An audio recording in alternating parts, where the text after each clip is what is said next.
मेरे करीब मत आना, मैं कुंवारी हूँ। कितने लोग हैं, किसने ज्यादती की और किसके साथ ज्यादती हुई, जिस्मानी अज़ा को कैसे काटा गया और गैर मुल्की खवातीन से है, जिनमें से कुछ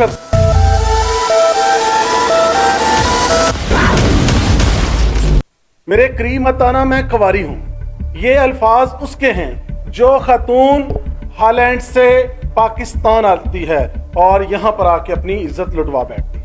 ये कहानी इतनी सादा नहीं है, इसके अंदर पाकिस्तान के डिप्टी वजीर आज़म के मुबैना तौर पर अजीज का नाम सरे फहरिस्त आ रहा है, जिसका नाम है रज़ा डार। इस वक्त सोशल मीडिया पर और हर तरफ एक ही चर्चा हो रही है। और ये कहानी असल में है क्या, इसमें मुजरम कितने लोग हैं, किसने ज्यादती की और किसके साथ ज्यादती हुई, कहां और इसका इंजाम क्या होगा, इसमें कितने पैसों की डील हुई और इसमें औरतों के जिस्मानी अज़ा को कैसे काटा गया और उसके बाद कौन से औजार इसके लिए इस्तेमाल हुए और किन अज़ा को किन ममालिक में जाकर बेचा गया। तो ज़रा दिल थाम के सुनिएगा, आज की कहानी का ताल्लुक दो गैर मुल्की खवातीन से है, जिनमें से कुछ अरसा पहले इस रज़ा डार साहब हैं जिन्होंने क्रिप्टो करेंसी के अंदर सिंगापुर के अंदर कुछ अपनी इन्वेस्टमेंट की थी। इन्वेस्टमेंट भी थी करोड़ों डॉलर्स में, तो ज़रा ध्यान से सुनिए, करोड़ों डॉलर्स में, और वो इन्वेस्टमेंट थी जो वो सारी की सारी डूब गई।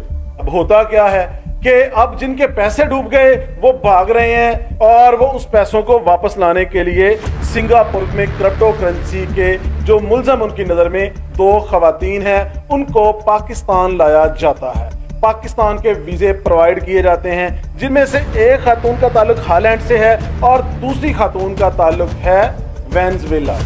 ये दोनों लड़कियां हैं पूरी। और जब ये इनको 29 जून को पाकिस्तान की अहम तरीन शख्सियत वीज़ा लगवा के देती है कि आप पाकिस्तान आए। जब ये पाकिस्तान में आ जाते हैं 29 जून को ये पाकिस्तान आए, उसके बाद इनको इस्लामाबाद भी ले जाया जाता है और उसके बाद इनको कर लिया जाता है अगवा। अब अगवा होने के बाद जो कहानी है वो बड़ी ही इंटरेस्टिंग है। अगवा करने वाले 3 अफराद हैं। एक की उम्र 46 साल के करीब है और उसने ब्लैक कलर के कपड़े पहने। एक 36 साल का बंदा है और एक ज़रा दरमियानी उम्र का बंदा है। ये सारा कुछ कहना है उन खवातीन का जिनका मुकदमा डिफेंस सी लाहौर में दर्ज होता है। कहानी हर लम्हे बड़ी इंटरेस्टिंग होती है और हर लम्हे ही नया एक मोड़ लेती जा रही है। क्राइम, जराइम, सनसनी, पैसा, लालच, इज्जत, इस्मतदरी और वो काम इसके अंदर होता है कि आप हैरान रह जाते हैं।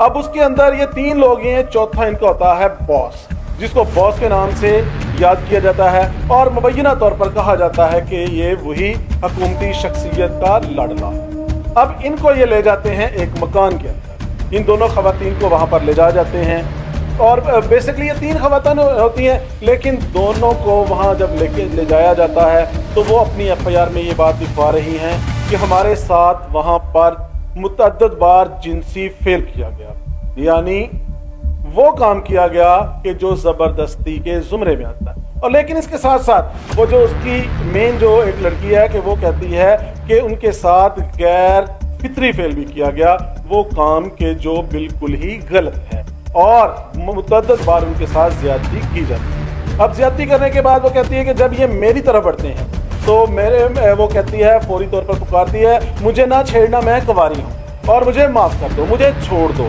तो ये करते क्या है, बॉस नाम का बंदा जो है ये अपने साथ के सारे लोगों को देखता है और उनको कहता है कि इनके सारे कपड़े उतार। ये सारे कपड़े उतारने के बाद उसके साथ रेप नहीं करते, लेकिन उसके नाजुक अज़ा के अंदर शीशे को चुभोते हैं और शीशे के साथ इनके वो जो खवातीन के निस्वानी अज़ा इनको काटने की कोशिश करते हैं। और साथ कहा जाता है कि अपने जो पीछे आपके वारिस हैं उनसे $15 लाख हमें अभी मंगवा के दो। अब $15 लाख जो हैं वो मंगवाने की बजाय वो कहते हैं कि हम ये कहाँ से लाए, तो ये कहते हैं कि हम तुम्हारे गुर्दे, तुम्हारे जिस्म के मुख्तलिफ अज़ा को निकाल के बेच देंगे।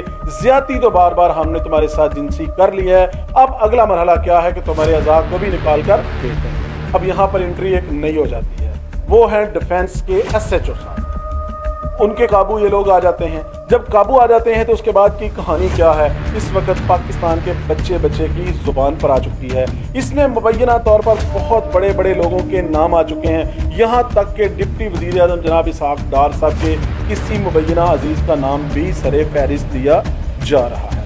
अब उसके बाद क्या होता है, 4 मुलजमान को पुलिस गिरफ्तार कर लेती है, लेकिन इसमें असल जो मुजरम है, जो बॉस है, वो मौजूद नहीं होता। अब उसके बाद जब पाकिस्तान के मीडिया के अंदर ये खबर आई, लोगों को पता चला, तो सबसे बड़ा सवाल ये था कि इस केस के अंदर ज्यादती हुई है, गैर जिनसी फेल हुआ है, गैर फितरी फेल हुआ है और बार बार लड़कियों के साथ ज्यादती की गई है। तो पाकिस्तान का एक महकमा है CCD पंजाब, जो कि इस तरह के वाक़यात में, कत्ल के वाक़यात में या ज्यादती के वाक़यात में फौरन हरकत में आता है और मुलज़म को फुल फ्राई हाफ फ्राई करके पार लगा दिया जाता है। अब इस केस के अंदर CCD भी खामोश है, इस केस के अंदर मुक़द्दर हल्के भी खामोश हैं, इस केस के अंदर एक FIR दर्ज हो गई है, लेकिन अब उसका कमज़ोर पहलू क्या निकाला गया है कि ख़वातीन को पाकिस्तान से निकाल दिया गया है। यानी वो ख़वातीन ही जब पाकिस्तान में नहीं होंगी तो सादा सी बात है, केस भी फारग हो जाएगा। लेकिन सवाल ये एक बच्चे की जुबान पर आजकल क्या आया हुआ है, क्या CCD